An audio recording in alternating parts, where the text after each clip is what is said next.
Welcome to Got Grass, conversations with the legends and leaders of bluegrass.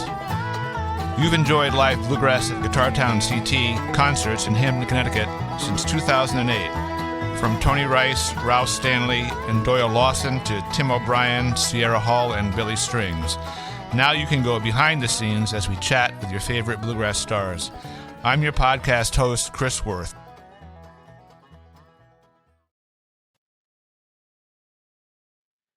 So I'm very happy to welcome Mr. Greg Blake to Got Grass today. Welcome, sir. Thank you, Chris. Good to be with you. Anyone who listens to my podcast knows that the first question I always ask is a non-music question, which is, what's a perfect day off like for you? Or in this case, maybe it's more like a week or a month off, but what's your time off like when you don't have music to deal with? Well, there's a couple of things, and of course I'm going to automatically rate them. But the two things that are really important for me are spending time with the wife and spending time on the golf course. And you figure out which one's the most important. We won't even go there. No. I mean, it's obvious. It's obvious. I know. It should be obvious. No, I know. I understand. I'm just joking around, but I wouldn't want to put you on the spot. She's listening. She's in the other room, but she can still hear. So you say all the right things. Good for you. You're a good husband. Yeah, I've learned the drill too. I've been married for 32 years, and I was married before, so I know what you have to do to stay married. Yep. You got to be good. So you're from West Virginia originally, correct? Yep, that's correct. Born and raised there. 1964 is my birth date, June 9. Mm-hmm. And so I was there, born and raised in West Virginia, and left home after graduating from high school. So West Virginia is quite a history of bluegrass there. I know Tim O'Brien, his sister, and Hazel Dickens, and Melvin Goines, a lot of West Virginia bluegrass history. I guess you know all that. Yeah, for sure. I mean, although my immediate family, they weren't musical. A lot of my friends and acquaintances, really got me on to bluegrass. I actually kind of cut my teeth on classic country music, the country music of like the 50s and 60s. And then I had some friends introduce me to bluegrass. And then, of course, that was it. Once I was introduced to bluegrass, definitely went that route and got hooked on that. Although I never really ditched my my love for country music. So I still do a lot of classic country music in my shows and recordings and things like that. But yeah, West Virginia, I definitely had a chance to play a lot of music there when I was growing up as a kid. Yeah. Do you have an early memory of music that stuck with you as a kid, or is it just music in general that you listen to? Well, maybe a couple early memories. For one thing, like I said, although my immediate family, they were not musical by any means, but they, as far as playing and singing, but they were avid country music fans. And my granddad was an auto mechanic, and so he would go to work early every morning, and my grandmother would put on 6 of those 33 1/3 albums, and they, after one side would complete, the next one would drop down and then play that side, and then she would do all of her her house chores to those records playing, and I would sit there either in the front room of the house or out on the porch and playing with my Tonka trucks and Matchbox cars and G.I. Joes and things like that, and just singing along, learning all those songs. And so that was definitely one of my earliest memories. And that was, that was grade school age, Chris. And then same thing. My granddad on Sunday nights, it was a ritual for him to watch the Johnny Cash show. You remember Johnny Cash had that kind of that variety show on Sunday nights, and and so that was one of his regular routine favorite shows, and he'd sit, you know, in his big overstuffed easy chair and watch that on TV, and I'd sit down on the floor cross legged and in between him and the TV, and we'd watch the Johnny Cash show together. So Well, those are some of my earliest memories of music. happy memories. That makes me happy thinking of that. Sitting on the floor watching those old music shows because there were a bunch of them. I remember watching Glenn Campbell's show, Johnny Cash show. Oh Even yeah, even the variety shows had great music on them. Smothers Brothers. I mean, there was all kinds of stuff with there was music. great stuff. Even before Hee Haw, you know, Buck Owens had a show Hmm. where it was him and the Buckaroos, and uh, you know, like I said, that's pre Hee Haw, and that was some great music. And then there was the Wilburn Brothers. You remember the Wilburn Brothers? I do remember them. I They don't had remember them having a show, but I don't know if it was up here. I know about the Wilburn Brothers. I don't know if the show was yeah, viewed up here or not. But yeah. yeah, good And stuff. they had some great acts on. And I remember I think that was the first time I ever saw Bill Monroe Mm-hmm. was on the Wilburn Brothers show. And Jimmy Martin, they Mm-hmm. had Jimmy Martin on the show, and Bill Harrell and Don Reno Mm-hmm. as well. So as a kid growing up, playing with your Tonka toys and listening to country music and stuff, when you really kind of started listening to music more seriously, did you want to be a singer? Did you just gravitate towards that naturally, or were you more of a guitar player at first, or how did you get into that? Because you're both now, obviously. Yeah. Well, yeah, definitely. I started out singing, and I always, because you know, people will always ask, when did you start singing? And I say, you know, well, my earliest memories of existence, you know, like 4 and 5. I really don't, you know, now that I've taken so many trips around the sun, Chris, you know, that's about as far back as I can go. it's about it's about 4 or 5. So, um, but yeah, definitely started out singing because I would sing along to those albums and the radio and stuff like that. And then when I was 7, that's when I asked for my first guitar. And and my grandmother and grandfather went down to the Five and Dime store in town. I still remember the name. I was G.C. Murphy's in South Charleston, and it was one of those kind of those department stores that they had back in the day, kind of the precursor to Kmart and Walmart and things like that. And it was probably that guitar was probably no more than probably 10, 15, $20, and you know, strings way up off the neck of it, and I remember later on I kept it, of course, for many years, and the neck got so bowed on it, it looked like, you know, it looked more like a dobro than it did a guitar. Yeah, I hear you. So, at some point, you, I know you studied to be a preacher and were a preacher for quite a long time, right? A minister, is that Yep, that's correct? true. Yeah, right. That's And very did true. you, Yeah. you went to Kansas City too at some point? Was that for music or for preaching, or how did you end up in Kansas City?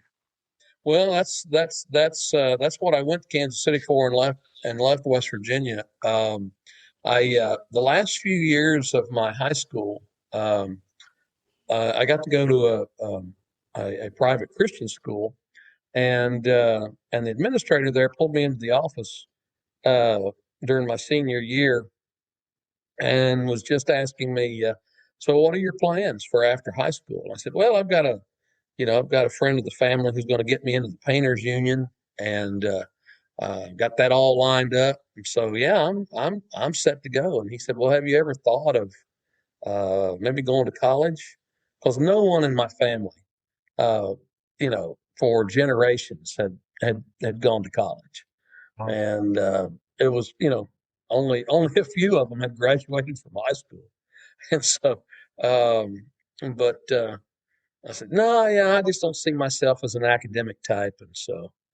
Uh, but he said, well, do me a favor. He said, you know, we give a scholarship, we give a 1 year scholarship to this one, Bible college in Kansas City it was part of their, their denominational framework, um, so give it a year. Would you do that? And then if it's not for you, um, then could you come back to your offer, to join the painters union? I said, oh yeah, I could do that. So I did, and sure enough, I got into that environment and took some classes, and that seemed to be what the direction that my life was to take, and sure enough, it did. And then plus, I also met my first wife there as well, and we got married, and started career and family, and I was in Kansas City for years and years. Um, but yeah, I was in full time ministry for 30 plus years, and then kind of retired from that in 2015 to go to get into music full time. But music has always been a part of my life, and so I was in music groups in the college. Uh, once I got out, I started working when I graduated from college with a bachelor's degree, and then I went to seminary as well to continue my training and preparation for ministry. Worked on a master's degree, and uh, but yeah, you know, but yeah, part time. I would do music, both gospel music as well as secular bluegrass music.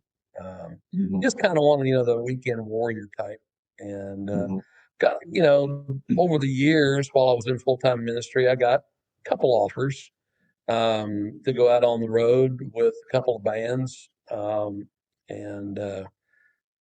but I really felt that compulsion to stay in the ministry, and also to be a full time husband and a full time dad as well, because I knew that out the road schedule is rigorous for most musicians, especially you know those bands who are like A and B level bands, I'd call them, and their touring schedule takes you away from home quite a bit, and I just didn't see that was for me at that particular time in my life. Yeah. I grew up listening to a lot of jazz, and to me, Kansas City was a big jazz town back in the day. I mean, Charlie Parker and Lester Young and Count Basie, Yep. all were part of that Kansas City jazz scene. Were you into the jazz scene there, or was that long, long gone by the time you lived there? Were you just a bluegrass fan at that point? Yeah, that was kind of, especially those patriarchs that you're mentioning, those great names, within jazz. That was kind of already past. Although there's still a lot of great jazz clubs in Kansas City, and you can find a lot of good live jazz music in Kansas City. But there was when I got to Kansas City, that was in the that would have been in the early '80s, and there was a thriving bluegrass scene there in Missouri and Kansas, and that was, of course, that was where SPBGMA got its start. Was there, Chuck Stearman in there in Kirksville, Missouri. Of course, where Kirksville being very close to Green Top, where Rhonda Vincent is from, and so there was a really thriving bluegrass scene in Kansas City when I got there, and so I kind of latched on and learned and become kind of accustomed to the that Midwestern feel for bluegrass. Yeah. Can you talk a little bit about your time meeting Jeff Scroggins and playing in that band? It's a band which is rarely, if ever, plays in New England or did, and I know a couple of members of that band have played here with Missy Raines a few times, including his son Tristan and Ellie Hawkinson. But what was your time like with Jeff and that scene? Well, I was in Kansas City for several years, and then in 2007, I had an opportunity to move the family to Colorado and work in a church out there. And so while I was out in Colorado, um, I met Jeff Scroggins at a wedding of mutual friends. He was friends with the couple, and I was friends with the couple. And they were they were musicians, and of course, a lot of their friends were musicians, and so the reception kind of after they got all of the the regular wedding reception things out of the way, they kind of cleared the tables, and it just became a big jam session. And so Jeff and I kind of found one another at that wedding reception, and he had just moved up from New Mexico and had joined a band there in Colorado called the Blue Canyon Boys. And but he told me, he said, I'm going to be leaving the Blue Canyon Boys, and I'm wanting to start a band of my own with my son, and who was at that time about 15 years old. Tristan was, and the and he says I'm looking for a guitar player and a singer like yourself. And and so he gave me his card, and we had some conversations about kind of the direction that would like to go with music, and it all lined up. His what he wanted to do and what I like to do, and so we started that band. We looked for a fiddle player and a bass player, and got that band started. And that was a really good band. We it had a chemistry that just was explosive and attractive to a lot of people. Jeff on the banjo, of course, being a national champion on the banjo, um, and incredible melodic and chromatic player, as well as traditional Scruggs player, and he was a big fan of Don Reno and Reno's single style stuff, single string style, and and he would just artistically mix all of that together in his solos and backup, and it was just fabulous banjo player. But his son Tristan, even at 15, had already started showing signs of being a virtuosic mandolin player, and now as he's become, you know, um, you know, 15 years later, he's one of the, he is one of the, shining stars as far as, a mandolin player these days. And so anyway, but there was this, there was this chemistry going on because you had Jeff's and Tristan's kind of progressive, virtuosic playing, and then you had my feet firmly planted, in traditional bluegrass vocals, and in a strong like Clarence White esque rhythm playing, guitar rhythm playing, and so that the combination of those two, the audiences they were eating it up, and it was a fun band. I just looked at an old YouTube video today, matter of fact, that we did, and just the energy even from the video, and it was a video in a radio studio. It was WAMU. We did a video there, and just the energy in that performance for the video. Um, it was a unique band, and I really enjoyed my time in that band. Yeah. You mentioned chemistry, and it brings me to a question I was going to ask you later. But a lot of young bands, and I've heard you talk about this in interviews, are very virtuoistic, whatever the word is, are great players, but sometimes the chemistry, the whatever you want to call it, that makes the band really click, sometimes is not there. I think in a lot of these young bands now that can play that shit at anything, but they don't have that. They Exactly. don't have that. You know what I mean? The chemistry and Yeah, the no. groove is all about what bluegrass is to me. And that's, you can be the greatest players in the world, but if you don't interact with the audience and talk to them and relate to them in a certain way, it just doesn't click for me. I don't know if that's how you Yeah, feel no. too, but Oh, I couldn't agree with you more, Chris. And and a lot of and I love the opportunities that I've been getting over the last several years to to share thoughts um, with folks in workshops and camps mhm, and things like that. And I get to teach a lot, and I really do emphasize that. Whether I'm asked or not, a lot of times I'll initiate the conversation because mhm, I'm with you. I think that makes the difference. And I've said a lot of times, if you're performing on stage a lot these days and you're getting asked to play, um, it's not a matter of the difference between what's good and what's bad. The reason that you're getting asked to play is that that's not a question of whether you're good or bad. You're good enough to get asked to play and to get and to get asked to come back. But what makes the difference in bands is is the difference between what's good and what's better and what's best. And there's some things that you can do and some kind of presuppositions and guidelines and, and kind of distinctive features, I would call it, of singing and playing mhm, um, that makes the difference between good and better and best.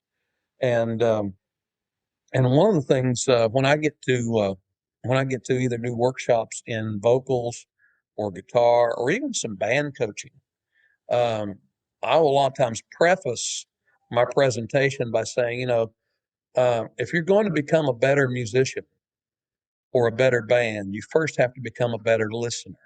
And I think that's one of the real keys in what you're talking about, that groove and just the overall presentation that a band makes um, to make the difference between just getting up there and playing or getting up there and really entertaining an audience.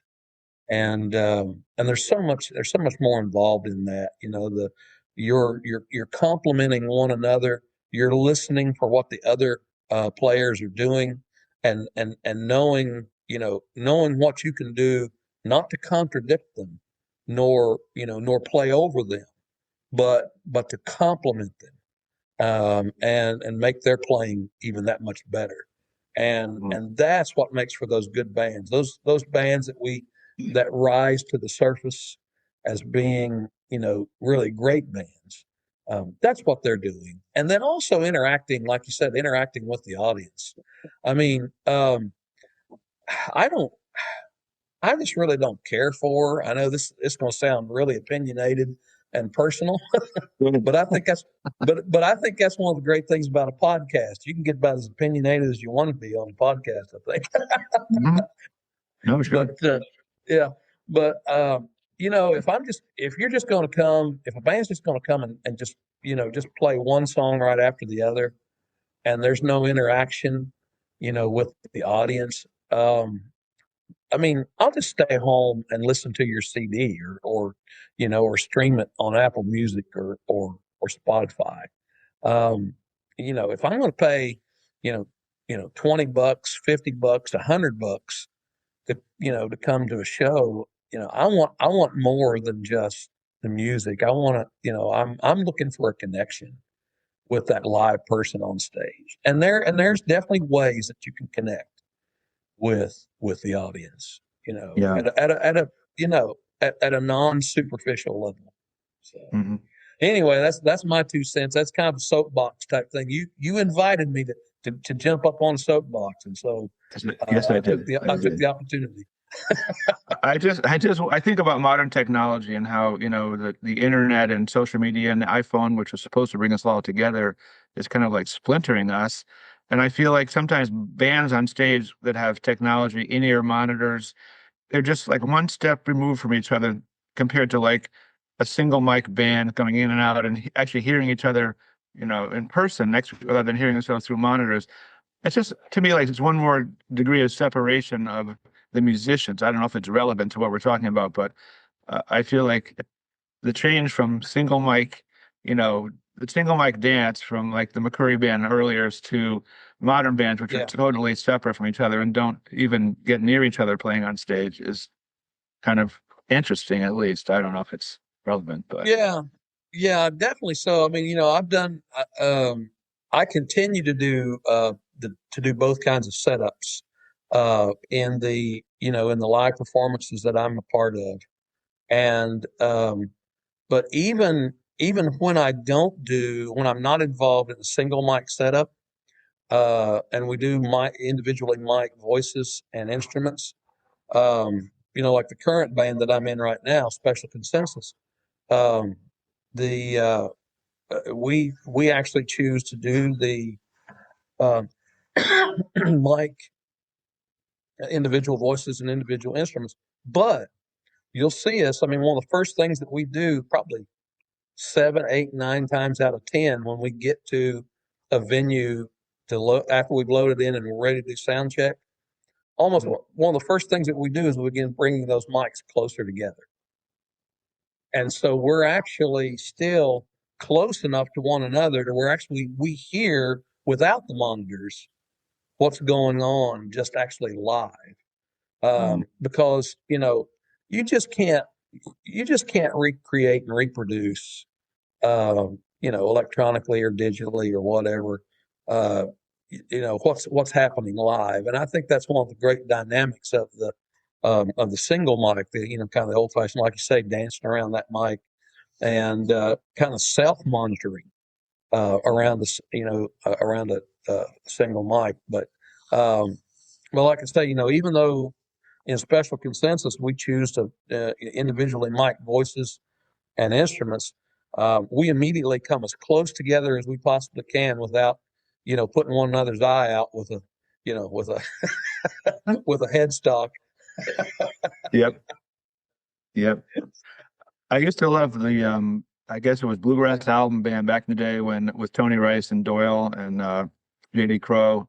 And then they would put like the three mics together, maybe almost on one stand in the middle. And Yep. one guy would sing and then it'd all come in. So it wasn't the single mic thing, but it was the same idea.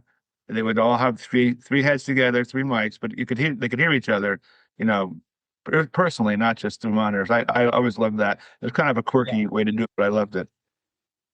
Yeah, I did And too. I'm right there with you. I love that, and even not only for the for the audiophile aspect of it, and and being able to to hear one another naturally as well as through the monitors, but even just the choreography of just moving around a little bit on stage, and and doing that dance and not running into one another.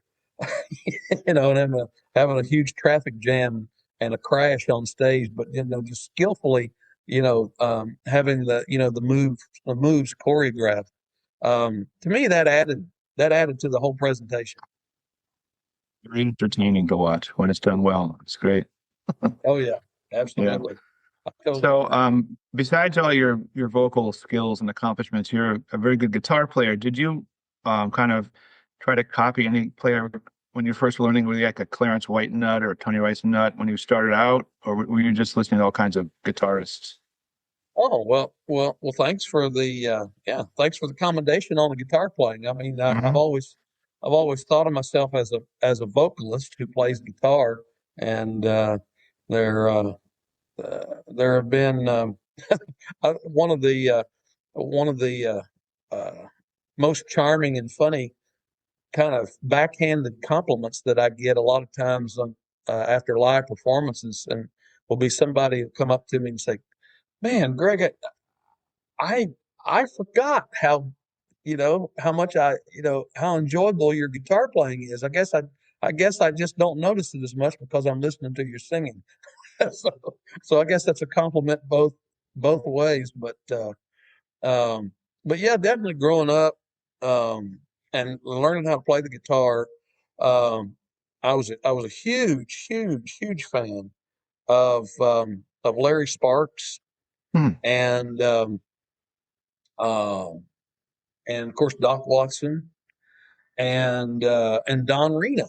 I loved Don Reno's playing, and I loved Earl Scruggs's three finger style playing. When he would put down the banjo and pick up um, the guitar on a lot of their gospel songs that they did. But I never was. I never could, and I loved Chet Atkinson's playing as well.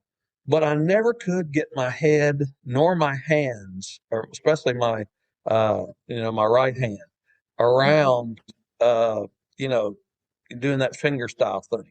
So what I did um, was that, I was I was a huge Jesse McReynolds fan, and then I ran into, like George Shuffler's playing Mhm. on the Stanley Brother albums and that cross picking. And so what I would try to do is I'd try to emulate Earl's three finger style and Chet's, right hand with just a flat pick and doing this cross picking thing.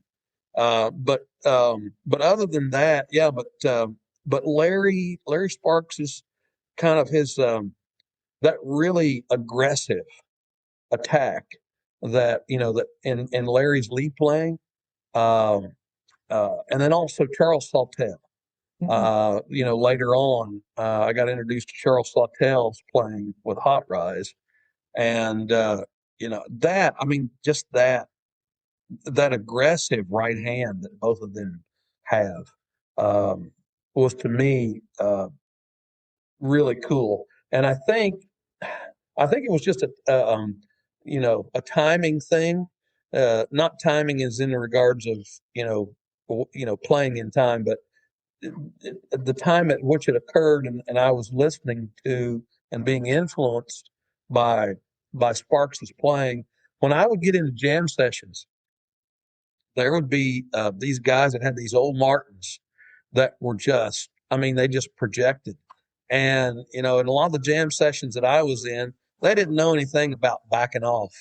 When somebody would take a solo, man, they would just hammer that rhythm, because those old Martins sounded so good and projected so well. They wanted to hear them. And, uh, and so here I'd be taking guitar solos and they'd be drowning me out with the rhythm. And I got to this place to where I said to myself, well, I'm not going to take a solo if I can't be heard. So I learned how to really dig in and get that, you know, get I know get just that what you groove. mean. I know just what you mean. Yeah. And I I'm was not just gonna, mentioning any names, but yeah, I hear you. Well, I was going to mention this that I teach some bluegrass classes here, and playing quietly is a real challenge for guitar players, especially ones that maybe grew up in the rock and roll world, and yeah, and you can't play at full volume all the time because it just becomes noise and nobody wants to play with you. And this yeah, is one of the things I work on with players. I know they're good players and I know they can play rock and roll, but I say, look, just try to play, just stop playing for a minute and just listen to the other musicians, maybe get an idea of what the music should sound like without three people banging away at the same time. Yeah. that's great. Good on you, brother.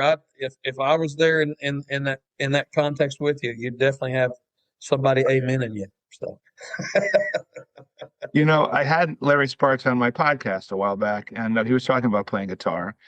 And I said, when you're playing a solo, what are you thinking about? He said, I'm thinking about the vocal line. I'm thinking about the song, the words, and the melody. That's what I'm thinking about when I'm taking a solo. So even though exactly. he is an aggressive player, but he's thinking about the song, which I thought was a cool way to look at it and a good way to look at it. Absolutely. And because one of the things that I think that impressed me so much about Larry's playing was not just that aggressiveness, but his phrasing.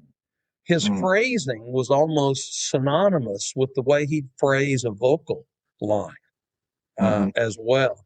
And I tell you who that reminds me of over, like, we were talking about in the jazz world, was another favorite guitarist of mine is B.B. King.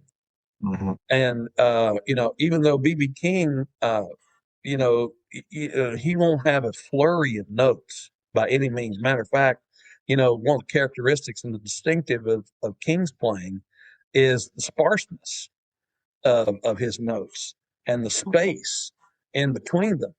But he's utilizing that phrasing that is so similar to a vocalist. Hmm. And of course, the name of his guitar is Lucille, and Hmm. people talk about how King makes the guitar talk, and that's exactly because it's the way it's his phrasing, and the dynamics in his phrasing, and that's one of the things that I loved about Sparks' playing. One of the things I loved about Doc Watson's playing is that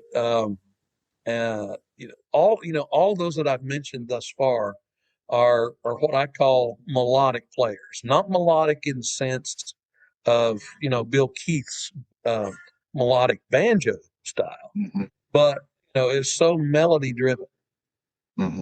and that's definitely one of the things that I try to keep in mind when I'm constructing guitar solos, is keeping that. And I stay down a lot, and within the first position, within the first 5 frets. Um, and if I want to improvise, I don't climb up the neck, to the seventh and ninth and 12th, 13th frets, but I will go down on the bass strings. Again, one of the things that impressed me about Sparks and Sawtelle was that they would use the bass strings more than going up the neck on the first 3 strings. Hmm. Somebody famously said, I don't know who it was, that there's no money above the fifth fret. And it's Yeah, a great phrase. I don't know who coined that one, but it's pretty good. yeah. So then there was another there was a spin-off to that phrase. Like you said, there's no money above the fifth fret, and there was the spin-off to that phrase was um, the um, above the fifth fret is for show, below the fifth fret is for the dough. So, I hadn't heard that one. That's good too. That's good too. Yeah. Let's talk a little bit about singing because, as you say, people think of you as a singer, I think, more than even a guitar player. You're well known, awarded, and so forth as a fine singer, which you are. So, um, and I've heard this phrase used about you and a few other people. He's a singer's singer. So I was going to ask you, first of all, what does that phrase mean to you, a singer's singer?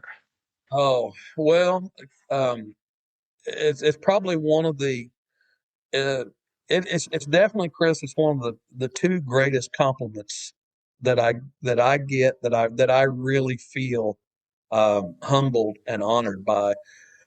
the other the other I'll talk about the singer, but the other compliment that I get after a show is like when somebody comes up to me who's I'll say like hearing challenged, and they'll come up to me and they say, I want to thank you because I was able to understand and hear every word you sang. And um, and so that's one of the that's one of the compliments that gives me that warm fuzzy. Um, but as far as the singer, what that means to me is that somebody who knows what singing is about and what's involved in singing, and not just the scientific aspect of it, of intonation, staying in tune, and maybe even your tonal qualities. Maybe if you have a rich tone, or you know, a resonant tone, um, but you also know how to, you're also good at phrasing as well. So somebody who sings, who knows all the aspects of singing, and then, they say that you're one of the singers that I like to listen to. Mhm. To me, that's a huge compliment because they know what's going on, and they know that I'm taking great pains to create a performance that um, that people will walk away for and say, "Yep, uh, yeah, I got to hear a singer tonight." And but then there's the other aspect for me. There's the physical, the technical, that kind of the tactical and the hands-on aspect. Then I'll get kind of hippy dippy here on you, little Chris, and but then there's the metaphysical aspect. There's the I like to talk about the connection that a singer can make to the listener that goes makes that 12-inch journey from the ear to the heart, and someone who really connects with me, um, with their singing and telling the story of the song. And it's not just musical, but it's almost, for lack of a better term, and I don't want to necessarily get religious here, but spiritual. There's something that goes beyond the physical aspect of hearing, and there's some kind of non-physical or metaphysical connection between the singer and the listener. Does that make sense? Totally. Totally. I mean, I think about, I go back to Tony Rice, who was kind of my hero guitar wise, but I think Tony, as a singer, was one of the few bluegrass singers who, as you said, you heard every word and you believed every word. Yes. When you hear one of his songs, you believe that it's his song. He's singing about, his life to you. A lot of bluegrass singers have great voices and do all this phrasing and yodeling and stuff, but that connection, that emotional connection, is to me very rare in bluegrass. Yeah. Very, Oh, I singers. totally agree. And Tony was definitely one of the singers that I listened to a lot, as well as John Starling Mm, and Cliff Waldron, and Larry Sparks and Carter Stanley, hmm Mac Wiseman. Um, those were the guys that I really, loved their singing, and especially as I got older, um, and my range started developing, in the lower category, and I couldn't sing that high tenor like I used to sing when I was a kid, and uh, and so a lot of people classify me now as more of a baritone than a tenor singer. Although I still do some tenor singing, it's just I don't sing up there in the rafters like Dale and Bobby and Bill anymore. I can't get up there like I used to when I was younger. But anyway, that's kind of what I'm. When somebody says, "Yeah, he's a singer," that's kind of what I'm hearing in that phrase. You like to hear that. It makes you feel good that somebody who's a singer appreciates you, right? Oh, absolutely. And that's not to take away from, you know, the less discriminating listener, who Hmm may not know all the technicalities involved with voice technique and so forth and so on. That doesn't matter. It's not to say that I don't appreciate, when just, for lack of a better characterization, a casual listener hmm said, "Man, I love your singing," and I say thank you just as heartily to them as I do, someone who knows what singing is all about and says, "Man, really enjoyed your performance tonight. Your singing." hmm Yeah. Yeah. Um, so bluegrass and country music, which used to be kind of one and the same and have gone very separate ways, both Hmm. have a lot of songs about heartbreak and loss and death and, sadness, but bluegrass seems to treat them, kind of a happy song about death, whereas not country. Yeah. I always found it interesting. What is bluegrass? It's happy songs about sad subjects. Um, so I'm getting to the point that when you sing, I've heard a lot of you singing, you don't always just sing the straight melody line. You put ornamentation in your voice as part of your phrasing and so forth. Does that kind of come from your love of country music, or is that just your natural style? Or do you know what I'm talking about? Yeah, that's a great question, Chris, and not too many people have couched it that way, but that's a great observation, and I think I'd have to answer that probably a lot of that does come from my love of classic country music. I mean, I was a huge fan, still am, a huge fan of Lefty Frizzell, Merle Haggard, and George Jones. Um, also, going over on the female side, Patty Loveless Mhm. and Loretta Lynn and Tammy Wynette, um, Melba Montgomery. Patsy Cline, uh, Kitty Wells. But I love those country singers who, um, you know, transformed a single syllable word into a six syllable word. And so, with their ornamentation. Now I know it can kind of get over, you can always overdo anything, and I think Mhm. that's the key in somebody um, who's doing something well and then just doing something to be doing it. But but I but I definitely but to me um, that's part of the process that I go through in creating that presentation.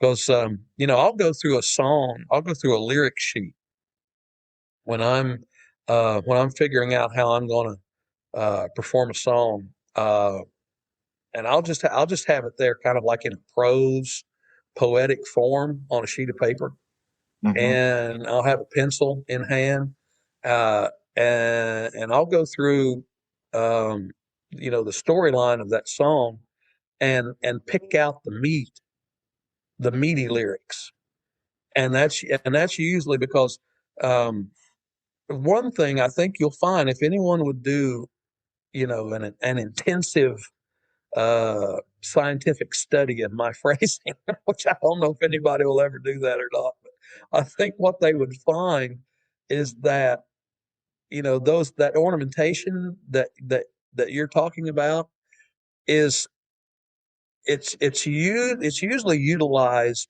in the meaty phrases of the song. So in other words, it calls attention, maybe in a subconscious way, to the lyrics that particular point, and so that maybe people will think about that phrase or those phrases of the song to catch the meaning.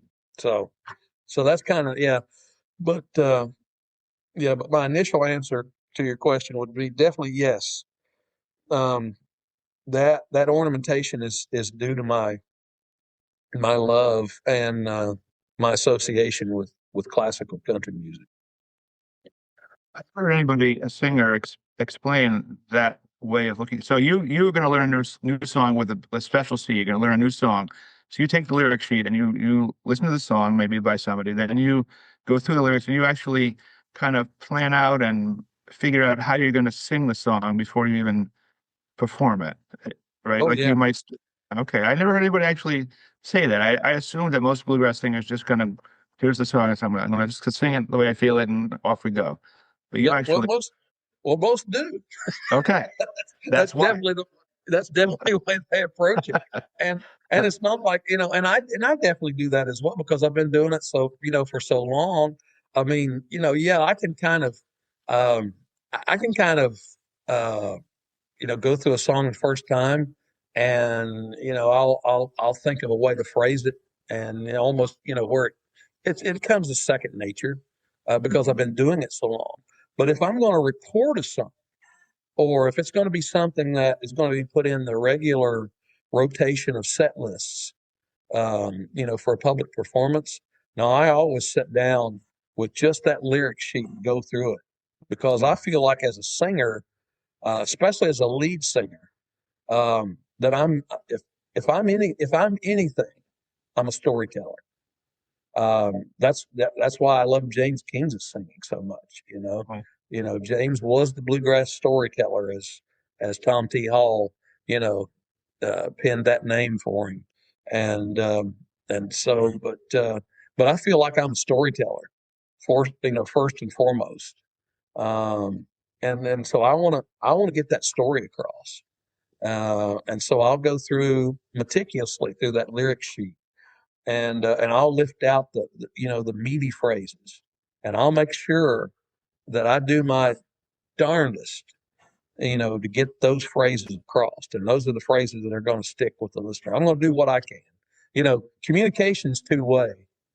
Uh, you know, I can do my darndest to communicate the story. Kind of, you can lead a horse to water, but you can't make him drink, type of thing. But so I'm just hoping that um, once I do my darndest to engage with the listener, that they're going to listen. They're going to listen hard. So Mhm. Yeah. Interesting. Thank you. That's a very good explanation of your singing process. I didn't realize it was so um, deep, I guess, or intense, or it's a big thing to you to get it across right. Oh yeah, absolutely. And again, not to take away from, just kind of sitting back and letting it happen too, because sometimes in the moment or spontaneously, something will come to you, and uh, Mm. and that's great. And then your big job is to remember it, Right. so that you can repeat it. I've had that happen. I just took up mandolin a little while ago, and in my class I play it. So last week one of my guys said, "Wow, that was a great thing you played." I said, "Oh, what did I play? Can you do it again?" I said, "I no, I don't even know what I did." So it came and went. But Yeah. um, I want to talk a little bit about Bluegrass Jam. The Bluegrass Jam Circle to me is kind of a symbol of the music, and maybe even the key to the music. I mean, it's right. It's so important. The whole concept of the circle, listening, playing together. How would you characterize the bluegrass jam and relationships like this bluegrass music in general? Well, I think that's one of the things that separates bluegrass from other musical genres. There's the other musical genres just don't have the jam context like that, like you're talking about, and the jam dynamic. Because when you think about it, Chris, I mean, you go to a festival, and and I know, and several others know that probably listen to your podcast, that a lot of people who come to a festival, they'll pull their camper and they'll set up, maybe get there 3 days before the actual, stage shows start, and they're jamming. And some of them, they don't even come to a stage show; they just Mhm. come to a festival to jam. Right. And so, and so the big thing about bluegrass music is that a good majority of your listeners are players and singers themselves, Hmm. and they've learned the music from listening to the patriarchs. So and I think, and this is just kind of a casual observance that I've made, is that and I don't mean this in a derogatory manner, but a lot, I use the term old timers in a very Hmm. positive sense. The old timers are the ones who are out there in the campground, and they're there with their RVs, and they're circled around and they're jamming while the stage shows are going on. But I mean, they're going through that canon of the standards, Hmm. uh, Monroe, Stanley's, Flatt and Scruggs, Reno and Smiley, uh, Mac Wiseman, Country Gentleman, Seldom Seen. They're going through all those standards, and maybe that could be one of the reasons why they're not showing up to the stage shows, is that, maybe there isn't a sufficient amount of decent treatments of some of the old standards that they would like to hear. And I think, and I've said this to a lot of young musicians. Some of them have taken it to heart.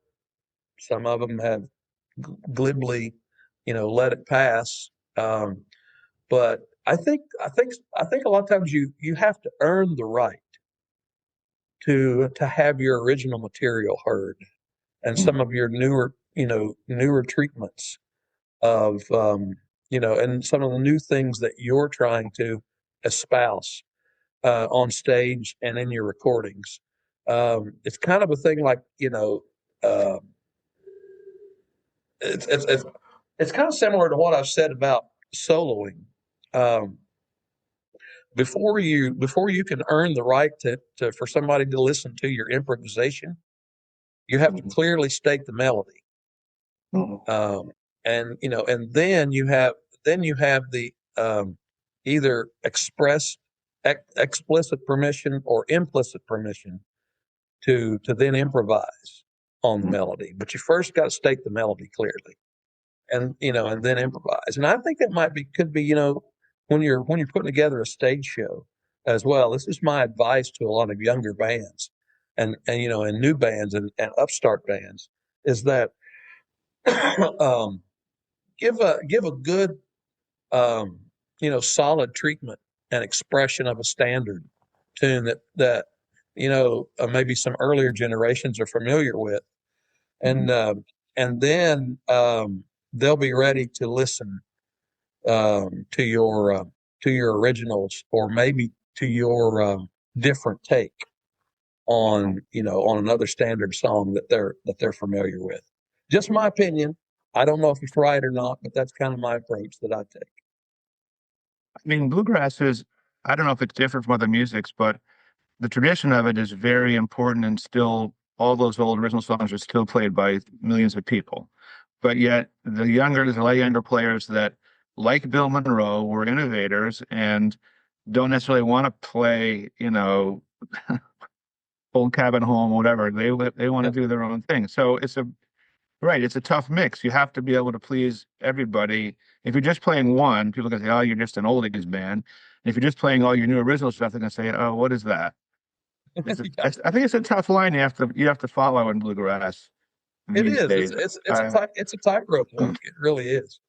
Yeah, yeah. Yeah, but that's one thing. Um, if I could pat anybody on the back here, and that would be Billy Strings. I think I think he's doing a great job of uh, mixing in his original work and his take on bluegrass, and some of that progressive edgy stuff that he does. But then in one of his shows, and then in some of his recordings, man, he'll just cut down on something traditional, and just lay out a great presentation of it. Uh, and I think that's one of the great contributions that he's making to the genre today, is that he's introducing to to a brand new audience, this bluegrass music.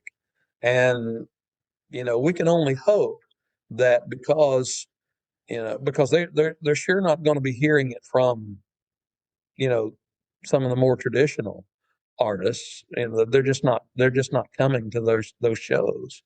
But they're coming to Billy's shows, and once they get there at one of Billy's shows, and then he cuts down on some of that traditional material, then we can only hope that they're going to go home and they're going to get the bug.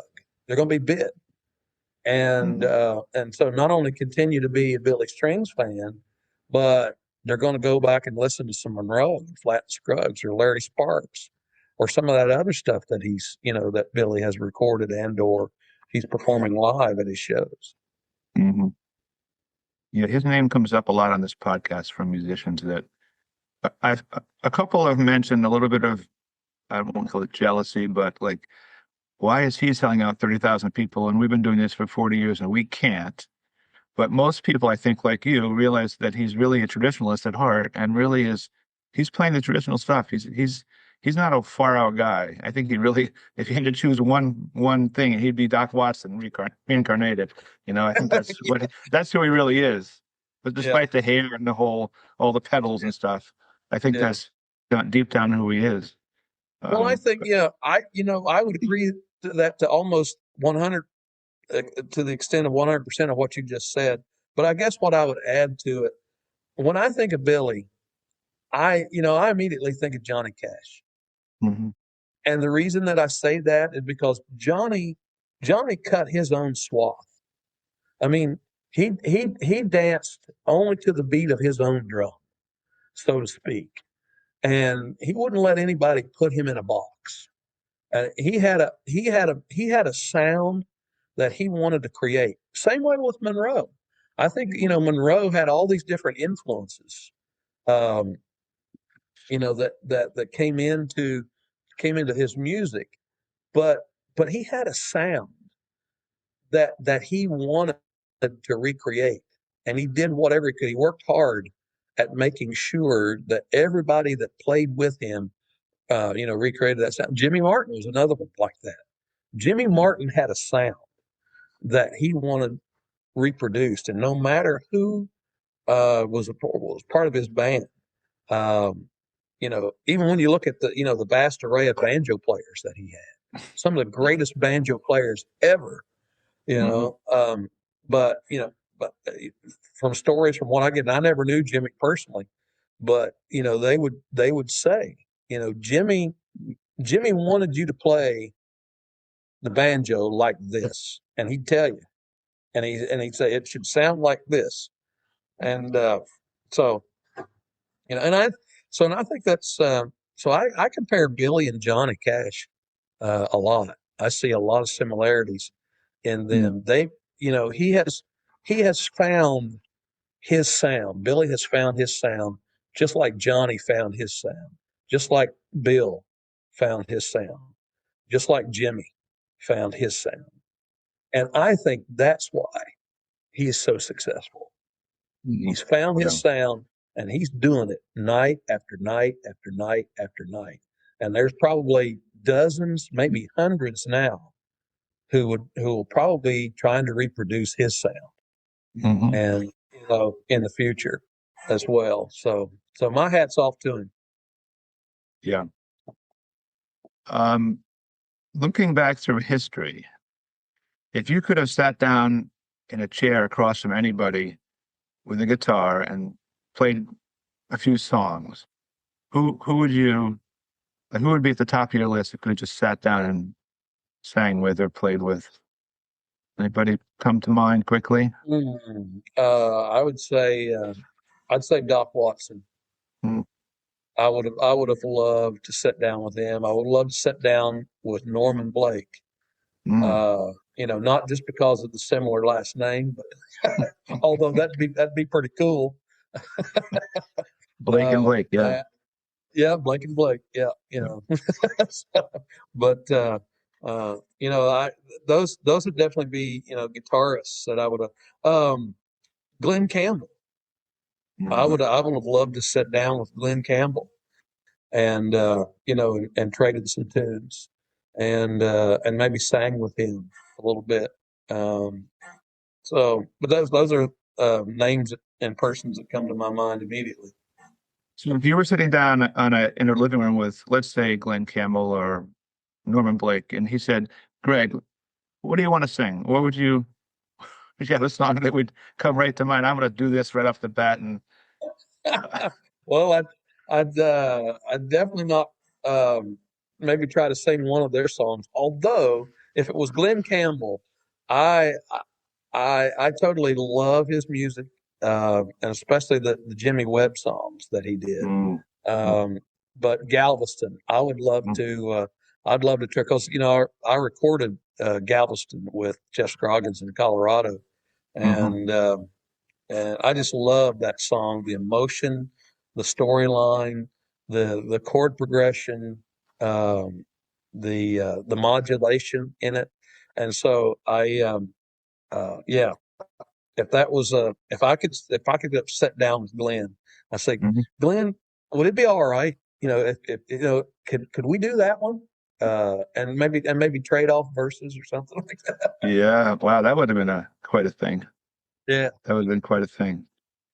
We're winding down here. I mean, time flies by. Anything I should have asked you about, what didn't, or you want to just put out there about what's coming up for you, or anything that we didn't Well, cover? I mean, we didn't cover a lot. We covered a lot. We didn't cover a lot of my questions, but Well, no, this has been a lot of fun for me, Chris. This has been an enjoyable, very very enjoyable interview. I could sit here and now that I know you, man, we could probably sit and talk for hours about stuff. But because I think Mhm. we're on the same page about a lot of things. I think, and but I would just mention the fact that I love being a part of this recent assignment that I've gotten. I'm finishing up 5 years, being the guitarist and um, not the only lead vocalist, but I get the lion's share of the lead vocals in the great band Special Consensus, and we just got through just finished celebrating the band celebrating its 50th anniversary being a full Mhm. time band. Greg started that band in 1975, and so we just put out our 50th anniversary album. Did that, brought a lot of the alumni lead singers back in: Robbie Fulks, Josh Williams, Dallas Wayne, Chris Jones, Mhm. Rick Ferris, Ashby. And man, that Mhm. was such a That's quite a list of singers, yeah, that was, and players. to get those, mixing them up and singing trios and quartets and duets with all those former alumni, pretty illustrious list, like you say. And man, it was so much fun. The energy and the electricity in the studio when that was all coming together, man, that was an experience. Um, so I would just encourage people, definitely get a copy of that CD or, download it, or whatever, stream it on Apple Music or whatever, Spotify or whatever their platform they like to get music is, and really take a listen to some of that stuff. And then, then I do some, I keep working on music apart from Special Consensus as well, and I'm putting out a lot of singles, and I'm doing a lot more writing now. In the early stages, I sang other people's songs, Mhm. um, but people were really trying to encourage me, and some of my mentors um, were saying, you really need to, write and sing and record your own songs. Mhm. And so I've really taken that to heart, and I'm trying to do that a lot more. And and uh, and so probably one of the coolest things that ever happens for me now as an artist. I mean, one of the first things when I started really doing this full time professionally was, to hear my stuff come on the radio. Mhm. That was a pretty cool experience. But now to walk into um, a jam session or to a show and hear somebody doing one of my songs, Mhm. covering it. That I mean that's been a surreal experience for me. Mhm. Yeah. So, yeah, but anyhow, so so that's what I got. Yeah. Well, I really want to thank you for coming on at this busy time of year. I know you have family obligations and Christmas is coming around the corner, but thank you for coming on. Like you say, I could have talked another 2 hours for you. I think we see eye to eye on a lot of things and would be enjoyable more talk. But I'm going to keep it this little over an hour. I think it's a good length for a podcast. So. Okay, very good. So thanks for coming on. After I get off with you, I'm going to just ask you a question off air. I have a question about Sure. one of your Kansas City contacts. So Yeah, thanks you again. bet. And Have a happy holiday, and maybe I'll see you around here sometime with Special C. Oh, I'd love that, Chris. And we'll definitely get together. We'll have a coffee or an even more adult beverage. I don't know if you might be into that thing or not. But, For the sake of a conversation with you, I've been drinking 2 double bourbons. Yeah, I would do that. All right. All Well, right. thanks again, Greg. Take care, man. You bet, Chris. I hope you enjoyed our podcast, and thanks for listening. Visit our website, guitartownct.com, for concert and podcast schedules, or just to send us a message. We'd love to hear from you.